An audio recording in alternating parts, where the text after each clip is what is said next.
you get us wrong again? I don't know who was ever right. Boom! That's why we brought him on. That's why you don't participate. That's why you're the talent. He's the talent. Will Diercks, Seattle. Anyway, we're here to talk about anything culturally relevant, especially talk about the new Louis C.K. 50 minutes. 50-minute YouTube audio clip. We're here to talk about an amateurish, random By the way, audio clip. Yes. You know, the bad sound where you could hear the guy talking under his breath. The audience I thought it was good. Saying, no, it actually sounds good. Based on our sound standards. You can hear it really well. Yeah. Sounded great. How am I talking? What am I saying? Oh, who am I to criticize? I love the end when he's like, what the fuck is these shitty microphones? Oh, by the way, this place is great. I mean, they're booking me fucking fine.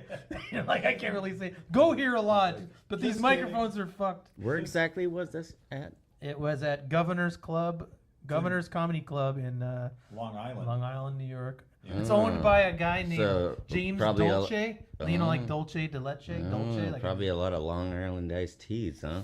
Yeah. Definitely some Long Island. It's a first zinger of the podcast. Zinger? Not to undermine your confidence. I was listening to the Nick DiPaolo show. You know Nick DiPaolo, right? From friend of Louis, who was on Tough Crowd. I don't really give a fuck about him. No, you don't have to. He's like, next topic. Yeah. But anyway, he talked about knowing the owner of this club because he performs there twice a year. And he said the guy's name is James Dolce, and he wears a $5,000 like a suit, and he has like a pinky rings and like a bunch of rings. He's just like a real Italian mobster guy. Like understated. Yeah. But he's also like, you're not going to tell me who to book on my fucking show and shit, you know? By the way, I would totally have that guy on here. If we could have if we got the proper hookup to have someone I'd on. have anyone from Long Island. It's like, oh, you have a different accent than me. You know what he actually probably looked at it like? Honestly, he's a business guy, and he totally probably looked at it like, well, here's a chance to have a really awesome artist on for a discount rate. Yeah. You know, and fill up the cloud and have one of the biggest nights of the fucking year with a great, better comedian. You know what I mean? By the way, I heard a lot of different reviews of people, like you said, and a little bit you said, and I've talked to like at least 20, 30 people about the quality of the 50 minutes overall, you know? Yes. I asked a bunch of people, and everybody mostly had criticisms. Mm-hmm. I had a friend, that gal we talked to from New York, Dina. Oh, yeah. From Twitter. Yeah. She said, I gave it to my brothers, and then one of them said, it's not... it's a little rusty, sounds a little off, but, it's pretty good. And to me, when I listen to it, I've listened to it a bunch of times, I give it basically an A+. Wow. Because I think if I was at the show... You work for the AV Club? Or Louis said all drunk men are gay. I don't know. I don't think you guys are drunk. Maybe I am, but, I'm drunk. I had a little vodka. Oh, yeah. Oh, I'm just gay. He doesn't have to be drunk. That's why your girlfriend left. He's a grown-up. He doesn't need to fucking cover it with alcohol to You know what? Shame. You know what? We have lady fans. Oh, you got questions about the Louis C.K. I told them we're going to be talking about that. Oh, okay. And they have questions or comments. We like questions and comments. One of them was great. Dina, that gal from New York. Dina, shout out to Dina. Sure. I'll even start with it right now. Why not? Yeah, go for it. She said, I asked her to make a comment. He must have really had a hard time this year. It must have been very difficult for him. And I could see that in the show that it must have been, that it's she's just still trying to get his feet wet. He's still trying to just do. She looked at it from a human angle. She's off the spectrum. She didn't even. He just wanted to make a comment of it sounds like he's been through a lot, and he conveyed it in that 50 minutes. Well, he supposedly had a $35 million settlement with somebody. Oh. He lost $35 million. He says that is that's got to be a settlement. For what? Masturbating on women's beds. But I mean, so someone took him to court? Well, that's what I would assume. I don't know why else he would. Outside, well, it's a settlement. No, he lost. I never heard about a 35. I heard about what he did is lost $35 million in total. Well, I don't know why else he would have lost $35 million. Opportunities. I do because shows. He made a movie. Yeah. I'm sure he put. No, he financed all of it. He financed that movie? Yes, all of it. And then, when you say lost $35 million, first of all, when you're talking about money and budgets and all that, can be the way you calculate things can be different depending on how you talk about it. But what I will say is, maybe he didn't literally lose $35 million out of his wallet, but there might have been a projected income. Oh, his from gross that, his net worth. Projected gross, Yeah, or something. There, I'm just saying I don't know, but I'm saying when he said that, he was probably talking about a certain way of the way he calculated something, or someone calculated for him whatever he was going to make. That could have been it. Or, you know what I'm saying? So, but that movie is unreleased. I mean, you make movies are expensive. Yes. And then you make a fucking movie, and then the whole point is to get your money back. And then he didn't. Yeah, it's independent, 100% independent. That in and of itself is right. That in and of itself. Did he release it during? It didn't get released. Well, he was during this scandal. It was supposed to be released just before. Yeah, it was right about to get released. It got accepted into the Toronto Film Festival. But hey, you know what? Luckily, though, the upside is there's a new Transformers movie. So we at least we're socially benefiting. I mean, at least we're getting good art out there from worthy creators. Before we got off the topic too far, I wanted to say that a lot of people have suggested, and he mentions it in the first 50 minutes of the show, where actually his first line was, "Hey, what kind of year did you guys have?" You know, and he's talking about how shitty the year was, and then he says, "I lost a lot of money," and he talks about, "I'm not going to tell you how many. It's like millions and millions of dollars." You know, fuck it, it's $35 million. So he mentions that. Yeah. But I remember there's a big controversy of that Louis C.K. is playing the victim or making himself out to be the victim, and he shouldn't talk about being the victim. And I was like, my opinion on it, because I wanted to carefully consider what people say when they say that. Yeah. You know what I mean? Like, consider what they're saying. Yeah. And what I'd like to say is they should shut the fuck up. Because if you have a really terrible year and you do a comedy special, you're allowed to mention your year. That's the most laid out, honest way of addressing it that's even possible. Well, it's better than him talking about the women's, like if he tried to talk about the women, then he would get criticized for that. You know what I did this year? I was in hospital 3 times and I didn't get laid. So you had a rough year too. So I think I had a bad year. So you identify with Louis. You know what a bad year was like. Hey man, my year wasn't great either. We had people die. We had people die in our family. Yeah. Well, you should talk about other people's problems, not yours, I guess. Definitely. I don't want to. Right. Exactly. I don't know. You guys, us? You should talk about. Okay. Hey, let's talk about. Because it's too. It's like self. Let's talk about first openly bisexual senator sworn in. Semina. What? Something Semina. Yeah. Cinema. It's weird. Her name is like Cinema and Seaman. Octavia Cortez? Combined. No, that's another. Kristen Cinema. I actually decided I like her. Yeah, I mean, she's got a nice rack. She does a nice rack, and she's good at dancing. Yeah. Okay, no, you guys are throwing us under the bus. Yeah. Oh, yeah, sorry. You're a good dancer too. I saw the fucking video of her being sworn in, and she's fucking hot, and she dressed and hot. She wouldn't even take the Bible oath. So it's like, I mean, that's good for her. I mean, she's fucking fine. She's hot, and maybe she'll do a good job. I don't know. I don't have any problem with her. I'm just saying that, like, they show this video of this fucking hot lady getting sworn in. I mean, it's a fucking hot lady getting sworn in. She's hot. She's into talking about how she's bi, I guess. I guess she somehow made it an issue. And so what does that mean? Bi is who you like fucking. So she's like, hey, I'm hot, and here's who I like to fuck. Don't objectify her, though. Don't talk about how she's... She looks like she's already tired.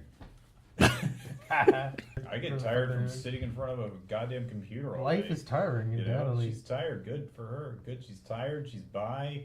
She's fucking hot. She's got a nice rack. She's blonde. She's got glasses. Elizabeth Warren is actually going to run for president.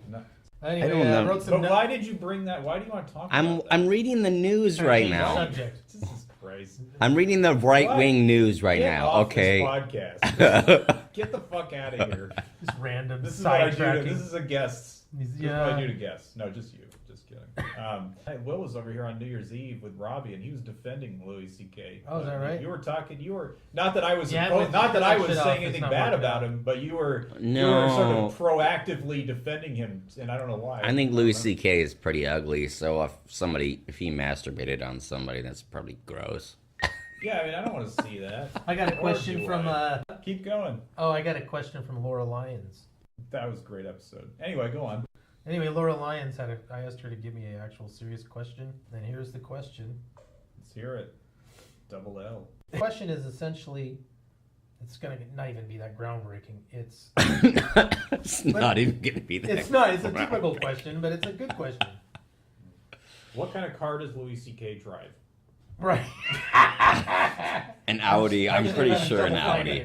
I have a. Here's the question I would like answered on your podcast. Louis C.K.'s conduct, although creepy, did not rise to the level of abuse committed by other men accused during the Me Too movement. That's true. That being said, can you watch and enjoy his humor the way you used to before the allegations surfaced? It's a fair question. Fair Okay. question. You know, I'll just say this. Wait, let him go first. I'll just say, not to dodge it. I actually knew a comedian in Seattle when those were just rumors before the actual before it all was public, when it was just being kind of discussed on podcasts and stuff. And who actually was like, "Fuck him! I hate him now. I liked him, and I can't even watch him now." And I, you know, I'm just saying that was just that was an honest, visceral, angry thing that I think was sincere. It was sincere. The person felt that way. Me, I haven't. I don't know. It doesn't really change much for me. I mean, I think honestly, I don't know if that says. What about you, Will? You know what? I didn't sex any women this year, so I don't give a fuck because I didn't even masturbate on anybody. I didn't do anything. I just stayed at home. I stayed at home. God damn it! I stayed at home. Well, they masturbated on you though. Oh wait. Yeah. Remember, I stayed the night over once. Oh. Remember? Oh, was it? I jerked off on Will. That was at my last apartment. Yeah, it's all changes. So this one, it would be a totally different case. That's a good point. Louis moved probably. Yeah, he moved. You know? As long as you move to a different place, all that gets wiped off. By the way, I think he did it at like a La Quinta. That doesn't count. All sorts of fucking filthy shit happens at a La Quinta. I mean, what do you expect at a La Quinta? Right. I mean, you want a guy to keep his dick in his pants at a La Quinta? Louis went through the fucking shit, and everybody went through the situation. So the situation is what it is. It's obviously a big thing that we have to be concerned. It is not gonna. You can't go back. Yeah, you have to be concerned with what's the situation. It's part of who he is. It's part of our. We have the information about him. Yeah, and he's gone through the thing. You can't take that out of your head. He talked about on his TV show. Yeah. Giving a girl in an elevator a whole bag of dicks. He did. Okay, so I don't know why anybody is surprised. That's a good point. Yeah, that's actually a good point because a lot of people were like, I saw the signs in his comedy and now I feel betrayed. I'm just like, fuck you. Like totally like, fuck you, dude. Wait, betrayed by him admitting it? We saw the signs and now we know the real kind of person he really was. It's just a naive way to look at, like, I don't know, I just think there's a lot of naivete. I don't know. I think there's a lot of filthy wankers and men who I think I've been sexually assaulted, and it's really not that big of a deal to me. I'm sorry, I'm going to get thrown under the bus for that one, but...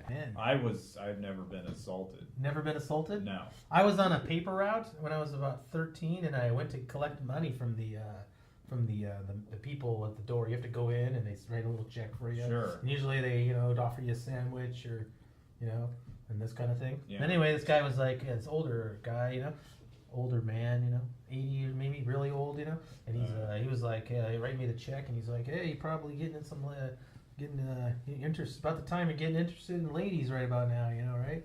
And he's like, he's like, be careful, and then he's like, you gotta be careful not to use use your big head, not your little head. And then instead of just telling me he touched he's like, don't use this head, don't use this one right here. Don't use this one. Use this one. Wait, did he actually? Casey, that is hacky. That is hacky. Don't use this.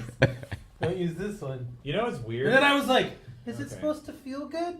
Is it supposed to feel good? So he was jerking you off. And then wait, how did this happen? What? What do you mean? How did this? I mean, it's my fault. Is that what you're saying? No, I'm not. I just want to visual. Saying I teased him. I was wearing tight little shorts. So you were there, and he just sort of pulled your pants down, or you pulled your pants down? No, he just touched my cock.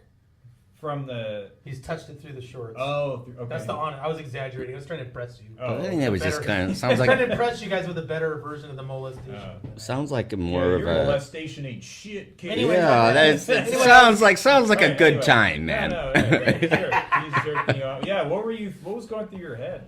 Well, I was kind You're of big head. Well, I was listening to what he was saying, but then I was realizing, well, I don't really want him to touch my...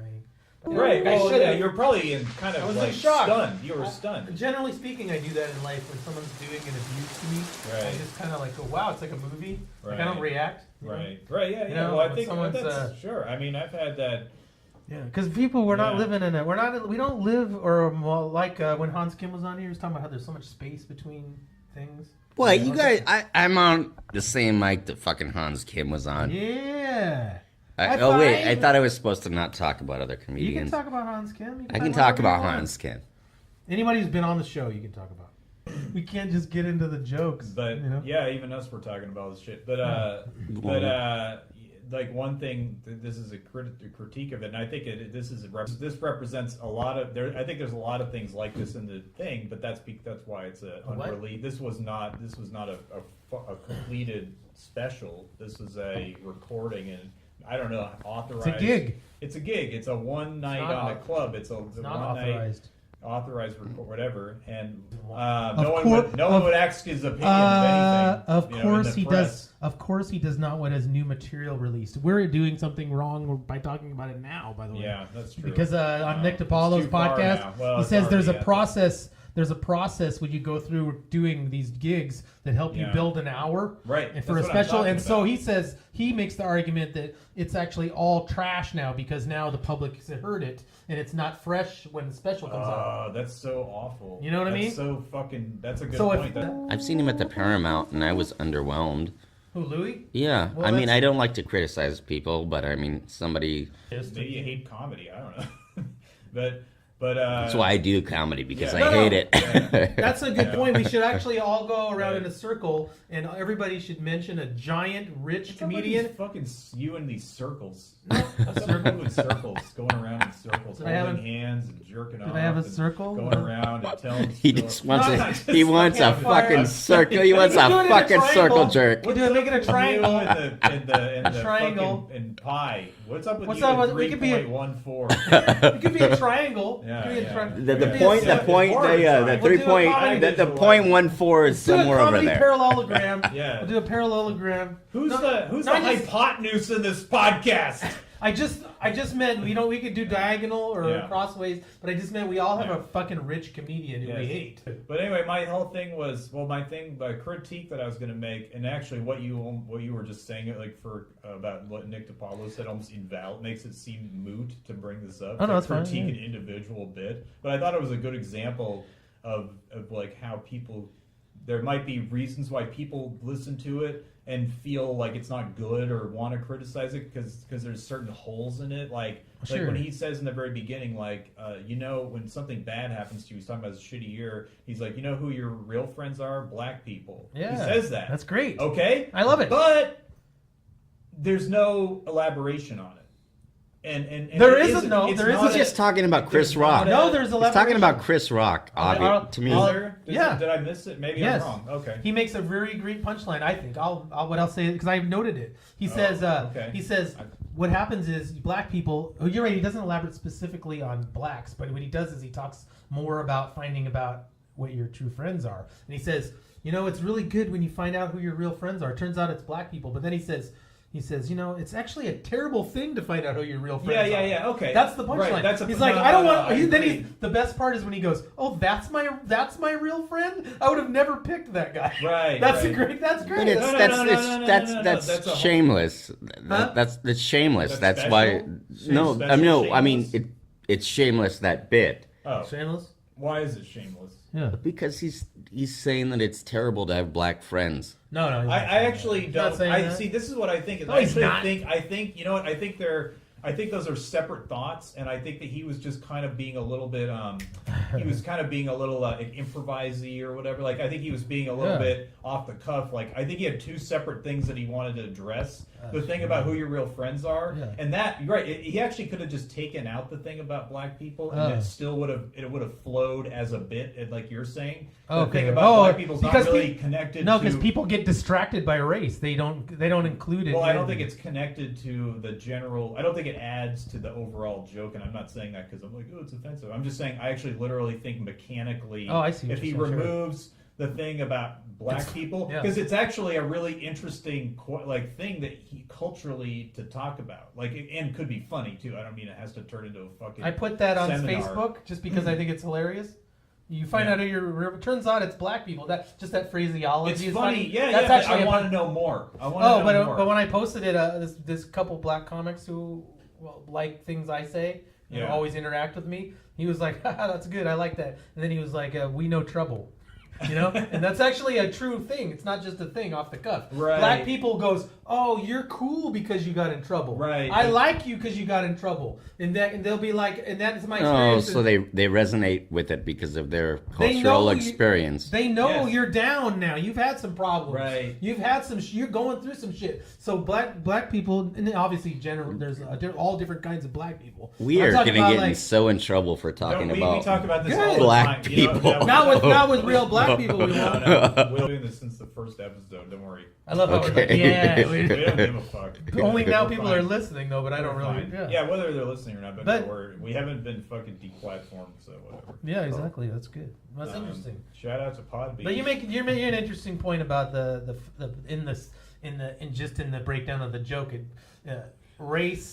Race makes people go in this direction, and so you expect the joke to go in that direction. I don't think it has to be some real deep, incisive cultural thing, but I do think he brought it up, and also I don't think it's evident to all. I don't think because I know enough people we all I know there are people in the world who would be like I don't.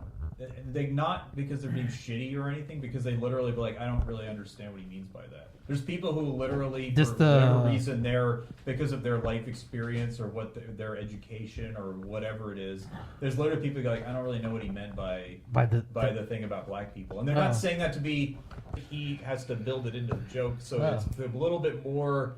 I just think it needed to be more explained in an artful way. Oh, okay. That's all. Just explain it not in any way as you did something bad by bringing it up. I just think it needed to be more like you got to write it out a little bit. Oh, I see. Okay. That's all. Right. Mechanics. Joke mechanics. It's not my style.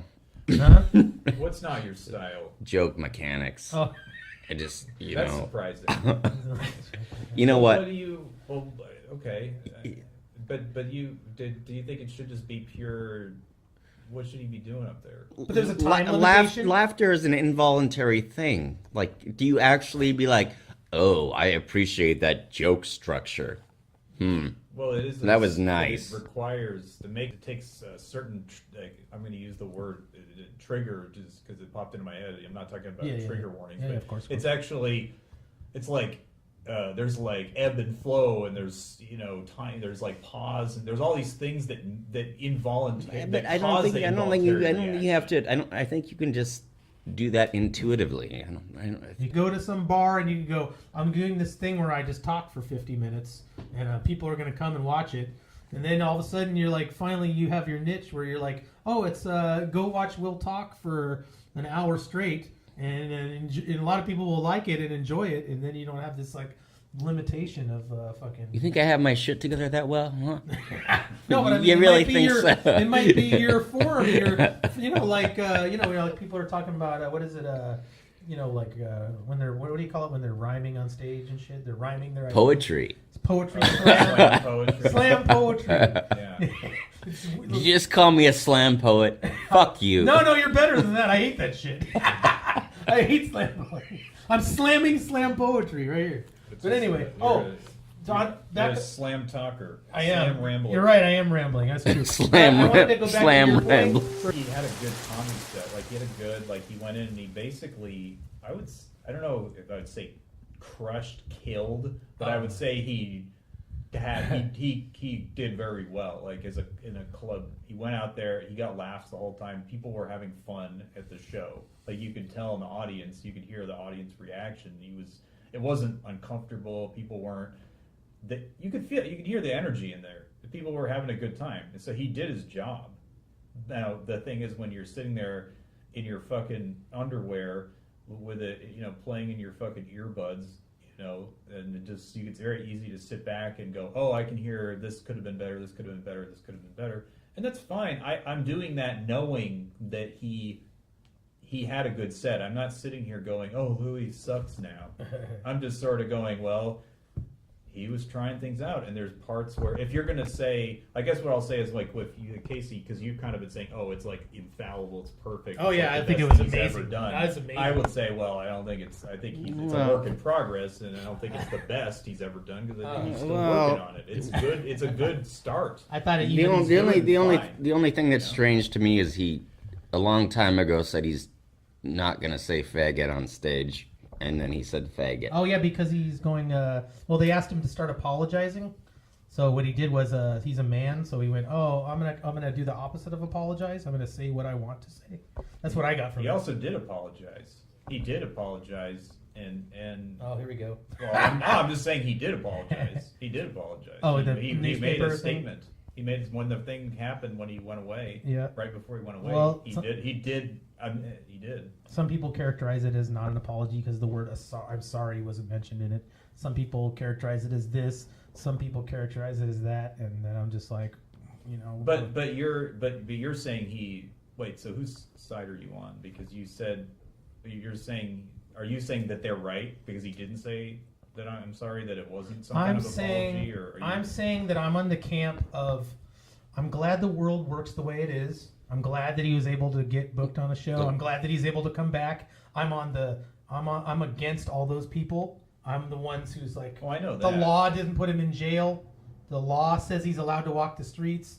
The law of the land says he's a free man. And so I'm just like, I don't even have to have an opinion on it. No, I don't think they're right. They're trying to inject their little greasy little hands in there and trying to tell what words he should use and shit like that. You should just say nigger for fucking 50 minutes straight on stage. Fuck you, suck my dick.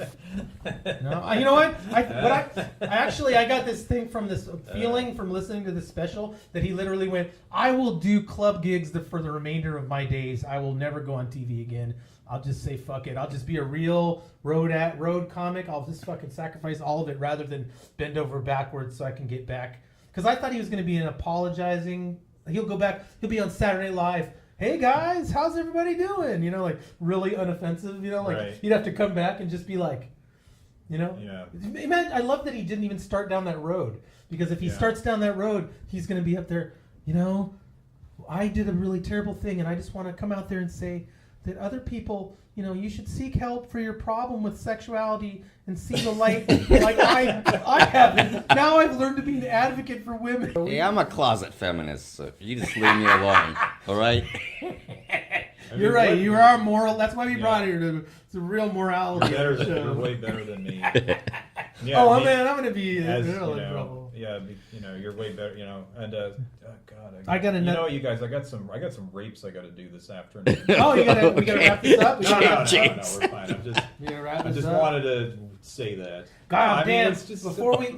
Oh, fuck. I want to go to Naked Brunch, so. A lot of this, it's going to be about 12 minutes. I don't know what your editing process is. Well, I go through it and listen, and as I go, I snip it out shit. Yeah, you cut things. I know, but your decision-making process. Large chunks of anything that I said. Anything that required courage or that was that made me seem courageous, I'll just take all that out. Yeah. But anyway, so what was I saying? I forgot. Editing. Oh, anyway, there's this other gal. There's one that talks to me. Her name is Candy Mercer. She's an artist in Olympia. Okay. Really likes Han Kim. She's been going to the Vomity show in Olympia. Oh. You ever been to the Vomity show? Yeah. So I should be. Seen Han. Yes, me too. I'm like you. We all, cool. Me and you are like, we should go to that sometime before our career ends. We should definitely go. It's been 2 years now. We need to get on the Comedy Underground. 3 blocks from our house. No, we'll get there one day. But anyway, she goes to Vomity, and she's a big fan of Hans. She started listening. She liked Hans. Maybe she gave me notes, and we've been just starting talking about shit, And then I told her, hey, what do you think of the Louis thing? It was weird because she's very into Jordan Peterson. She's very on that side. Right. She's a huge fan of him, and really talks very well about his thought. So she's really interesting to talk to. For a lady who can talk about Jordan Peterson. But anyway, she has some problems with what Louis did, his behavior and shit. Sure. But what she said, her question was interesting because she's very against, so she's not on the political side that likes a forced apology, right? Yeah. Which I always hate. The idea to force someone to apology, it's meaningless, right? It's fake. Yeah, it's a publicity stunt. So, and it's also, you don't know where that person marketing. is. They're just a phony who figured out how to say. You don't know what is actually happening. But she said, aside from a forced apology, what do you think Louis should do on his own to make amends? Or what can he do on his own to make amends? Not... Wait, I'm sorry, she asked that? Or you? Yeah, she asked that. Oh, okay. And so it's, you see what I mean? It's separate. It's not what can he do to make amends to everyone. Right. It's what should he do to make amends himself. Right. And then I was thinking what my answer was. I'll just give my answer, which is every single person who gets out of prison, every time they come out of prison, every person who walks around, anyone, has to worry about making amends to people they've wronged. Right. So people should stop asking what he should do to make amends and just make amends to someone themselves. You go make amends. Anytime you ask that, you remember when you hurt the guy's feelings in high school, or you hurt that person's feelings, or you stole that person's thing, you go make amends. And so in general, people who are trying to make someone else make amends are suspect. Because I don't try to go get anybody to do shit. Yeah, it's like blaming politicians for your problems or something. It's like that in that same family. Yeah, so basically my question is it's on his conscience. It's between him and the people he harmed. And another thing is, how do I know he's not called up people and apologized to them? You know what? I don't believe I've ever done anything wrong. I just did the best. I did the best I could. Hey, with a smile. That's what everyone You're going to make it in this business. You're going to make it in this business. You're like, my conscience is clean, baby. Yes. Drink some more. Let me get a shot of vodka. Yes. Hook me up some of that. Okay. I think... By the way, this podcast is brought to you by Pyramid Vodka. The finest vodka in the land. You can get it for $4.99. Platinum vodka, goddammit. I'm sorry. I thought it was Pyramid. Is that even a brand? That's fucking bigger than one of the pyramids. Top me off, baby. Hit me off, baby. There you go. He doesn't want to give up his precious. Don't dump it on Jason's table. Jason is a responsible drinker. Yeah. I mean, non-drinker. I always have to clean up other people's alcohol as a non-drinker. I get spilled. It's not fair. I haven't spilt I today. don't even drink. Really? Unless you count No, that. I'm talking about it's like happened to me a whole bunch. I've been at bars and some the lovely person spills their booze on me. I'm like, I haven't even, it's like the most alcohol I've had. So I'm like, oh God, I haven't had this kind All of three of us. All three of us don't smoke now. You gotta breathe it in. It's weird. Me and you used to smoke outside one after the other. Yeah. I probably got you smoking. I was the fucking worst smoker. Oh. I don't really know why I stopped. I just they're bad for your lungs. Easiest Some addiction rumor I've they're ever bad for your quit. lungs. Easiest That's addiction so I've weird. ever quit. You're in the minority of people who talk about addictions because everyone says that's the hardest one. Even heroin addicts are like, cigarettes are fucking impossible. I quit heroin was easy. I just had to throw up for a couple days and then I was clean. The cigarettes, 10 years later, you're still like, that'd be nice. You did heroin? Oh yeah. Oh, I'm easily fooled. I wish I had an opportunity to do heroin. An opportunity. Opportunity to change. I missed my big break in heroin. But, I wanted to talk before we forgot about it. I wanted to talk about the last 8 to 10 minutes of the Louis show. And that was the thing. Oh, the pranks. I thought it was that alone was enough to make a great special. It's funny because so good that it was like. What's weird is that I brought, without you saying that, before actually the New Year's Eve when Will was over here, we were talking about it, and I had a critique of it, that bit. I think he did something. I think he made a mistake in that bit, like another technical. This is technical again, not offended by anything. So here's the thing about the prank bits: is what's funny about them is they're not really pranks; they're just like horrific acts. Like that's the joke. That's what makes it funny. Is he's setting it up. And he makes them sound believable. He's making it set up like, oh, here's a funny thing you can do, and then they're like, it's murder somebody or whatever. Well, no, I put lipstick around the edge of my asshole. Right. Like they're really they're like almost like serial killer and kind of insanity type things. They're very in a funny. It's funny. I get that it's funny. I get the whole thing, etc. Not anything like that. But the problem but here's the problem is that he asked. Here's what happened.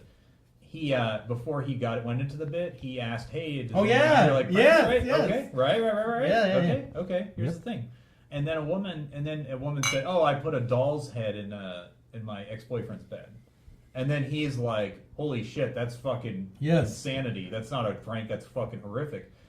And fortunately, I think that what that did was he stepped on his own thing because I agree with that. Because he wanted it to be a normal prank. Because then that kind of kills a little bit of because that's actually what he did. His pranks are that. He wanted it to be a normal prank that from the audience. So that he could be like, no, he could contrast right. Yeah, but unfortunately, it's more like maybe bad luck for him or something. That he asked her because it was another weird, horrific thing, and that's stepping on. If people like stepping on is when you kind of expose your bit or kind of reveal it. You kind of pull the curtain away before you fucking say it. And I think that that's actually what. So it's not the bit isn't bad. It's just that the crowd work part of it kind of. Because then it started sounds like he's kind of shitting on his own bit. Because he's like, oh, that's not a prank. And then he's like, here's a prank, but it was kind of what she did. Oh, he set it up fucking brilliantly though, because he did this thing with tone, which is really great. But she kept going, no, it's fine. Like he kept like, I want to do it. He kept going. No, I put a lipstick around, and then the person. I love the other macabre. How do you say that word? Macabre. Yeah, that's it. Macabre thing was that you could hear, if you haven't heard it, you can hear this. You can hear this guy in the recording who's laughing a lot. Now, a lot of people comment on it. There's this because the recorder is like you put a phone. Somebody put it. And anyway, it's near this guy, and you can hear his particular laughter. Yes. And I like it because it's hilarious because the guy's kind of a dipshit, but he's laughing. He's like, that's good. That's hilarious. That's good. This one he actually goes. He goes, oh, what? What kind of friends do you have? Yeah. And then he's like, because he's an idiot. He's going on the roller coaster ride, and there's a part where he goes, and then my friend totally fucks me up the ass. You know, he fucks my asshole out. Like, man, and then he's like, oh my, what? And he's like, oh man. Then he actually says fucking faggot. He says fucking faggot, and then he's like, oh yeah, but it was a crazy prank. I just love pranks. He's like, I'm not gay, I just love pranks. I mean, that's what we're doing. He's focused on. Then he has another prank where he wants to pull a prank on his sister. You know what I mean? So he murders his dad, but before he murders his dad, he has his dad ass fuck him first, and then murders him. I just love how the people who are outraged are like, and then he said about the Parkland people, he said that those Parkland kids. He makes the actual valid social point, which is people who are in a high school where something bad happens are not qualified to shape policy at all. Yes. They're not qualified. They're not educated. Because they're a high school. But he makes just high school. But he doesn't make that point. He just makes the point that they're boring. Also, which is better because he's like they're boring. You're getting too excited about this case. I am excited because it's so great. It's so perfect. And the outrage. I imagine him somewhere being happy because he's like. It's like just gleeful about it because the country's lost its mind. Like those kids aren't being used to this fucking in this giant gun war. You know what I mean? You know what's funny to me about all that too is that because he was doing that set in this club in Long Island, and Long Island is kind of like this trashy. I used to go there, and there's parts of it that are fancy, and then there's parts of it that are trashy, like everywhere, or like in places like that, or everywhere. Anyway, but you know, it's probably Providence fancy. It's a comedy club in Long Island. I'm assuming it's trash. You know, it's probably trashy people. It's trash. And they're laughing run by the mafia. But here's the thing that's great is that because he's accused of being alt-right now or whatever. That's hilarious. Tag that people are so people putting on him. Yeah.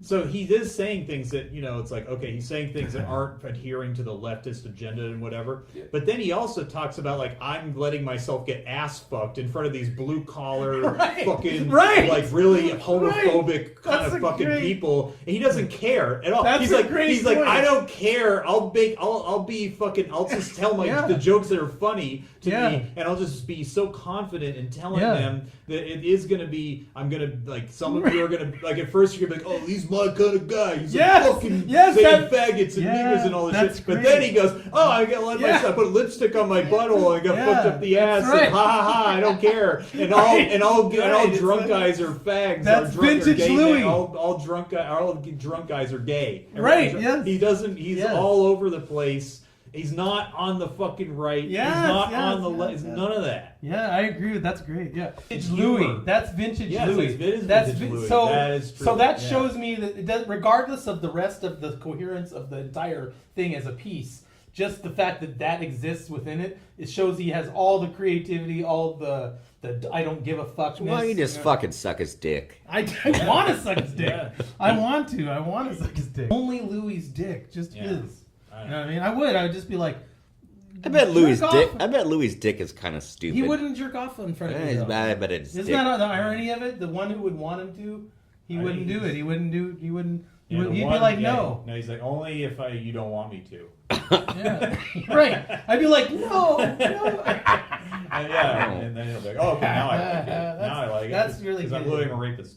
Then he talks about buying a fucking solid gold watch and trying to sell a solid gold watch. He said you can never sell it because it's like, I'm still rich. It's just poor style. No, but that's what he says. He says, what kind of asshole buys a solid gold? Like, he admits, like, I must have have a solid gold watch. He was in some fucking, he was on some fucking cloud, some haze. That's an admitting that you're on a power trip. Yeah. That you know that you're admitting it. Yeah. He's not bragging about it. But he also says fun of how dumb it is. When you try to sell a solid gold watch, you can never sell because they all know you're not rich anymore. Yeah. Like, they're like, and then he's like, I'll give you $8, and he's like, fine. That's great. Say ultimately, I agree with your original assessment that you said to me, which was that it sounds like something that when it's finished would have been another one of his great specials. It's just an unfinished version. You take out this draft. Right, but there's a lot there. Yes. I will say there's a lot there. So to me, if I was at the goddamn show, I would have been like, "This is the shit." Yeah, you would have had a great time. I'm seeing my idol, so that's why I give it A+, because I'm like, you're seeing one of the best artists. And he's still got the skills, so that's good enough for me. I think most comedians, even if you've seen them on TV or in the movies, are still mowing the lawn. Just so they can talk about it? Because they need something to do to talk about. Right. Oh, you think they try mowing the lawn? Yeah, they try. They don't have like manservants. They're not like Ellen. They're not just riding airplanes. Well, and stuff. She's an example of. That's what I mean. So, like people like her. I mean, people. Jay Leno. I'm talking about the high level people that are like on prime time. You think Bob Saget's got a ride along mower? He's fucking. I'm Bob Saget. I think he probably does. I don't know how much alcoholism is showing. Not at all. I don't see nothing. Okay. But then again, not yet. Your whole appearance could be. I could be looking at alcoholism, so I don't know that there's a thing to notice. Right. You've only like you are alcoholism, so I don't see the difference. You know, because it's not like there's a before after. It's just you're all after. You're all after. All right, I got a good laugh in on the show for me. Is that it? Are we done? Oh, I was gonna say one more thing. You know, we can. Sure. However. Yeah. Because just wanted to end on my. I want to talk. No, that's good. No, you can talk about. I had a thing. No big deal. I don't know if anyone said this about the whole like apology or sorry, not apology thing. The whole like I had a bad year thing and how people are like.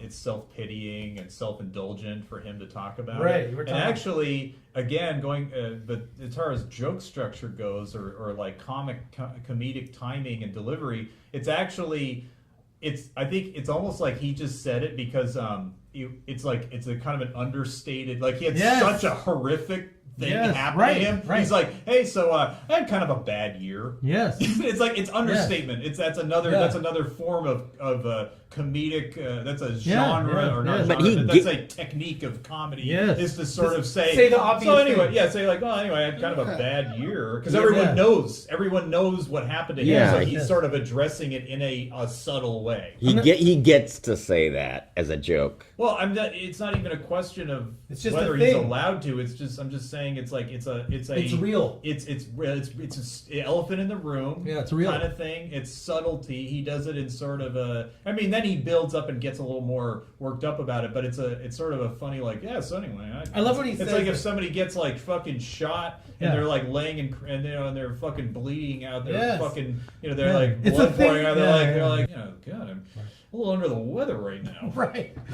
I loved when he said, you ever have a whole bad year?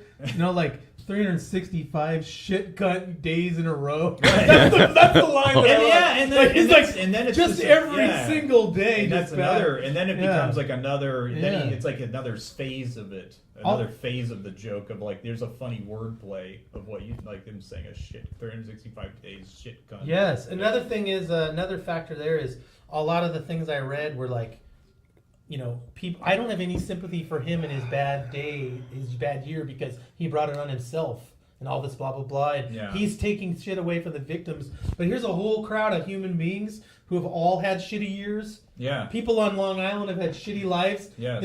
And so relating it to just, I had a bad year. Have you ever had a bad year? Right. And people go, I relate to having a shitty year. Yeah. So we're like on your side. That's part of the thing. We're starting to sound like fanboys. Well, I'm a big fan, man. I do support him. I want to make sure that I'm on the level of supporting him.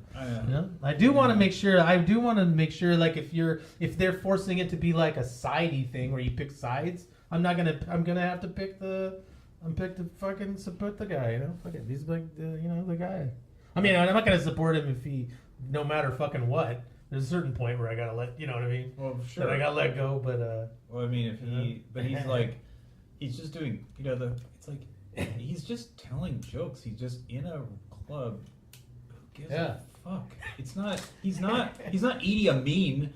What the fuck? Edie Amin. Right, exactly. What the fuck are you? He's never been a racist guy either. They're trying to characterize him as racist. Microphone. Oh my god, it's a huge atrocity. I can't believe I'm laughing. By the way, he used to say laughing at Edie Amin. That is great. He's not. I mean, like Jason compares Louis. Like, well, it's true. Jason compares Louis. Yeah, let's distort it. Yeah, Let's distort what I meant. He said he was. He's fucking standing in a goddamn fucking bar with a goddamn fucking thing plugged into the wall, talking. People are acting like he's. You're being disrespectful to comedy. Well, also, why do Asians have small dicks? Fuck comedy. Asians have small dicks because they're all women. They're just they have clits and they take their clits and they put their clits in other pussies and then they procreate using math. My friend said that was a bad joke and I was like, that's great. That's fucking math racist, misogynist. It's just. But it takes it to the level of absurdity. It's about pegging. Isn't it about pegging? So it's homophobic too? It's all of the above? Well, is it ageist? Is it an old person? Yes, it must be. It's got to. You're right. It has to include all of it, or it's not. He failed to be completely offensive. He didn't. I just love the idea that Asians. It's so offensive that it's not even. Are going to protest. So offensive that it's boring and not interesting. He really should have said, Asians are all disabled. All disabled. Just know that the twist is, it's actually a setup. He goes, why do black men have big dicks? Because they just have them and then they continue to have them. Why do some white men have big dicks? Well, the same reason as black people have big dicks. Some of them just have big dicks. It is, why do Asians have small dicks? Oh, because they're all women. I love it. Now that one I don't know about. I love it. He goes, I'm on that. The murdering the dad and then that one I don't know about. Impress the sister. So we're all thumbs down. I don't know if I want to. I'm not gonna call Asian men women. Okay. Some of them want to be on purpose, but still. You're like, I'm just. I am like 35% offended. I had some notes I was going to do in the show. We have to run through them really quick because we're running out of time. Yeah. One of them was, this isn't a podcast, it's an intervention. Are you ready for your intervention? Now it's too late. It doesn't work. I just gave you right. vodka. I know. It doesn't make any sense. I'm like, intervention! Yeah! You're fucked up. Your drinking's out of control. Here's to your intervention. I want to make a toast. Yeah! To interventioning. Jason and I I've already had 2. So Jason said he wanted to have you on before you were in an assisted living facility. Oh. well, I could be in one too. You should be happy for me if I end up there because I can maybe relax. Right, and I can come visit you. I can bring you crosswords. Very stressful. Bring you crossword puzzles and and sneak in vodka. No, you're not going to end up there. That's not it. It's just joking around. Yeah, it's very. Sorry that your life is so stressful. You have a lot of stuff on your plate right now. Well, I invent the stress. Yes. Anyways, white privilege, inventing stress. I think we covered. Well, you know what? You're white. You're fucking white too. All right. Oh, these guys are about to fight. You know what? You have a goddamn. At least I'm aware of the advantages that systemic racism have conferred upon me. You know what? Oh God. At least I'm aware of my privilege, and I'm working on it. Oh God. I'm working. Oh my God, I'm being quiet. He's one of them now. I'm being quiet. Oh yeah, that's the best. Hey, that's the greatest. All right, say goodbye. Say goodbye to everybody. Okay. Wrong again. Thanks. Had for a good listening. time. Thank Goodbye. you.